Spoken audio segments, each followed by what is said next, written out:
आप हम सब जीवन में सुबह से लेकर के सोने पर्यंत न जाने कितने ही पाप करते रहते हैं, गिनती ही नहीं है महाराज।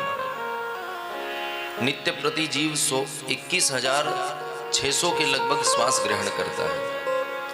तो हमारा बस यदि चले तो 21,600 से भी ज्यादा संख्या पार कर जाए, पर भगवान की बड़ी कृपा है कि आधा समय से ज्यादा तो हमारा सोने में चला जाता है। यदि हम जग रहे होते तो सांसों की भी संख्या पार करके झूठ बोल देते। तो पातकों का भी वर्णन किया। श्री सनत कुमार जी व्यास जी को वर्णन करते हुए कहते हैं कि प्रिय व्यास जी महाराज, जो व्यक्ति दूसरे के धन की इच्छा करता है, दूसरे की स्त्री की इच्छा करता है, उसके प्रति मन में बुरे विचार करता है, ये मानसिक पाप के भीतर आते हैं। आपने भले ही वो क्रियान्वित नहीं किया, पर वो मन से यदि पाप बन गया तो उसका भी दोष लगता है। और भगवान की बड़ी कृपा आप हम सब पर है कि आप हम सबको कलयुग में जन्म मिला है। यदि सतयुग में मिला होता तो महाराज हमारी तो बहुत बुरी दशा हो जाती, क्योंकि कलयुग का ये वैशिष्ट्य है। आपने जो भी सोचा है उसको जब तक क्रियान्वित नहीं किया तो उतना दोष नहीं लगता है। पर सतयुग में तो यदि किसी के प्रति हृदय में गलत विचार भी आ गया तो वो भी वहां पर चित्रगुप्त लिख लेते थे कि महाराज ये कबाड़ा कर दिया इसने। पर भगवान की कितनी कृपा है। तो ये कुछ जो है ये मानसिक पाप माने जाते हैं। उसके पश्चात जो व्यक्ति असंगत भाषण करता है, जिन बातों का कोई अर्थ नहीं है, जो लोक हित की नहीं है, किसी व्यक्ति के हित की बातें नहीं है, उन बातों को जो करता है वो भी वाचिक पातकों के मध्य में आता है। अप्रिय भाषण करता है, आपकी बातें किसी को पीड़ा देने वाली हैं, किसी के जीवन में कष्ट पहुंचाने वाली हैं, फिर भी आप बोले बिना नहीं मान रहे हो, तो वो भी पाप की श्रेणी में आ जाता है। और एक बताया पिशुनता। पिशुनता से अर्थ क्या है? बोले जो चुगली करता है उसकी भी बड़ी विडंबना है, उसको भी वाचिक पाप लगता है। अभक्ष भक्षण करना भी पाप के अंतर्गत आता है। जो वस्तु हमें नहीं खानी चाहिए उसको भी यदि हम खा रहे हैं, अब ऐसे तो बहुत सी चीजें हैं उनका नाम लेना भी उचित नहीं है मंच से, पर इतना समझिए कि जो वस्तु भगवान भोले बाबा को, श्री ठाकुर जी को भोग में आप हम सब निवेदित नहीं कर सकते, वो वस्तु ग्रहण नहीं करनी चाहिए। वो भले ही प्याज लहसुन हो या अन्य कोई भी और द्रव्य हो। जो भगवान को भोग नहीं लगा सकते उनको भक्षण नहीं करना चाहिए, और हिंसा भी नहीं करनी चाहिए। आपने देखा कि दो लोग आपस में धीरे धीरे किसी बात पे खींचातानी हो रही है, आपने कह दिया मैं तेरे साथ में हूं, तू तो भिड़ जा। वो दोनों आपस में भिड़ गए, आप वहां से खिसक लिए, तो दोनों को लड़ा करके जो हिंसा आपने जगाई है उसका भी अपराध आपको लगता है। दूसरे के धन का भी हरण नहीं करना चाहिए।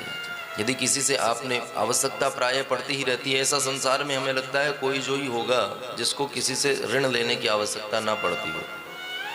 बड़े से बड़े व्यक्ति भी यदि विवाह इत्यादि कार्य करते हैं तो कहीं ना कहीं हिसाब किताब उनका बाकी रहता ही है। अंबानी जी जैसों का ना रहे तो बात अलग है भाई, उनके तो एक दिन की कमाई में ही काम हो जाते हैं, पर जन साधारण जो है उनको ऋण भी लेना पड़ता है। पर जिस व्यक्ति का आपने ऋण लिया है ससम्मान उसको वह ऋण भी प्रदान कर देना चाहिए। तो ये मानसिक, कायिक और वाचिक 12 प्रकार के महापातक बताए गए हैं, जिनसे गृहस्थ जनों को, जीव सामान्य को नित्य प्रति सावधानी पूर्वक बचने का प्रयास करना चाहिए।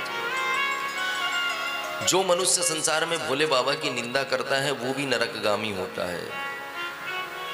आपने देखा कि यहाँ पर शिव महापुराण का ग्रंथ रखा है, पुजारी जी इधर उधर हो गए, आप उठा करके ले गए, महाराज हम तो शिव जी का बढ़िया कथाएं पढ़ेंगे, तो वो भी दोष के अंतर्गत आता है। यदि बिना पूछे आपने किसी धर्म ग्रंथ की भी चोरी की है तो वो भी पाप ही बन जाता है। इसलिए ऐसा नहीं कि पंडित जी ने बता दिया कि हनुमान चालीसा करो, सुंदरकांड करो, आप गए हनुमान जी के मंदिर में शाम को वहीं से चुरा करके ले आए और घर पे पाठ करने लगे, उसका फल मिलेगा सो मिलेगा, पर दुर्दशा अवश्य हो जाएगी। तो ये विशेष ध्यान रखना चाहिए, किसी भी धर्म ग्रंथ को चोरी करके अध्ययन नहीं करना चाहिए, और यहाँ तक कि किसी की विद्या को भी नहीं चुराना चाहिए।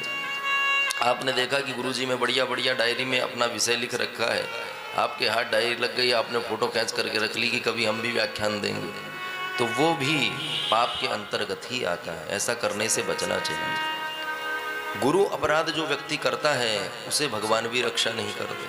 कल आप हम सब ने जो प्रारंभ में स्तुति रुद्राष्टकम गाया था, वह स्तुति गुरुदेव ने ही भोले बाबा के लिए गाई। चेला जो है वो तपस्या कर रहे थे, गुरुजी का वहाँ से प्रवेश हो गया। उन्होंने चेला राम जी ने विचार किया कि भोले बाबा का आराधन कर रहा हूँ भाई, गुरुजी आ गए तो क्या हुआ, भगवान से बढ़ करके थोड़ी है। गुरुजी ने जब देखा तो गुरुजी तो कुछ नहीं बोले, पर भोले बाबा को क्रोध आया कि त्रिशूल लेकर के खड़े हो गए। जब शिष्य को मारने के लिए आतुर हुए तब गुरुजी ने चरणों में पड़ करके और भोले बाबा की स्तुति गाई, नमामि समीशान निर्वाण रूपम। तब जाकर के भोले बाबा प्रसन्न हुए और गुरुजी ने अपने चेले की रक्षा की।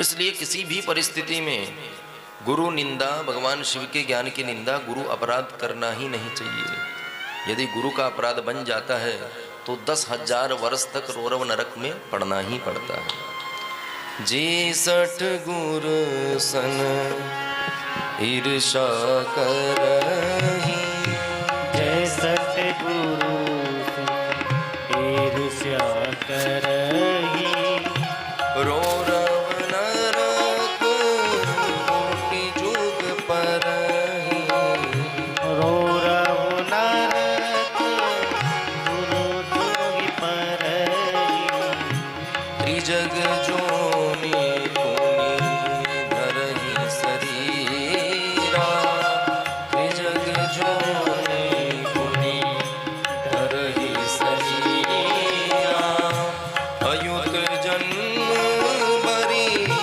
पावहि पीरा, अयुत जन्म भई पावहि पीरा, अयुत जन्म बरी पावहि पीरा, अनुत जन्म भई पावत पीरा, जी सठ गुरु सन ईर्षा करही,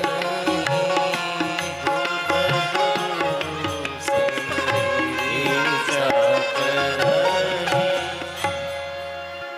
जो कुबुद्धि शिष्य भी यदि गुरु से ईर्ष्या करने लगता है, अपने आप को ज्यादा ज्ञानी मानने लगता है, तो उसको भी रौरव नरक में गिरना ही पड़ता है। और 10,000 वर्ष नहीं, 10,000 जन्मों तक, अयुत जन्म वरी पावही पीरा, 10,000 जन्मों तक पीड़ा उसे झेलनी पड़ती है। अरे भाई, आपको जो भी ज्ञान प्राप्त हुआ है वो गुरु जी की कृपा से ही हुआ है। आप कह दो कि महाराज हमने लिफाफा दिया है, दक्षिणा दी है, तो वो भी विषय नहीं है, वो एक केवल संबंध के भाव में है। आपने 20 रुपये की बिस्लेरी की बोतल खरीदी, आपकी इच्छा होगी तो पियोगे, आपकी इच्छा होगी तो फेंक दोगे या किसी और को दान कर दोगे, उस पर आपका अधिकार है। पर यदि भगवत चरणामृत आपको प्राप्त हुआ है, भगवान के चरण का वह जल आपको यदि प्राप्त हुआ है, तो उसको विशेष रूप से ग्रहण करना पड़ता है। सावधानी रखनी पड़ती है कि एक बूंद भी नीचे न टपक जाए, क्योंकि वो आपके परिश्रम से कई बढ़कर भगवत कृपा का प्रसाद है। इसलिए कभी भी गुरु से ईर्ष्या किसी को भी नहीं करनी चाहिए। सनत कुमार जी कहते हैं कि जो मनुष्य अपनी विद्या के अभिमान में अन्य ब्राह्मणों का तिरस्कार करता है, वो भी ब्रह्म हत्या का ही दोषी होता है। आपको 4 मंत्र गुरु जी ने अलग से सिखा दिए। किसी कार्यक्रम में और पंडित जी आप सामने आ गए तो आप वही 4 मंत्र बोल रहे हो जो उन पंडित जी को नहीं आ रहे, या उनको नीचा दिखा रहे हो। ज्ञान होना तो बहुत अच्छी बात है, पर आपका ज्ञान यदि किसी के अपमान का कारण बनता है, ब्राह्मण का तिरस्कार आपसे यदि होता है, तो वो भी आपको ब्रह्म हत्या के समान ही पाप लगता है।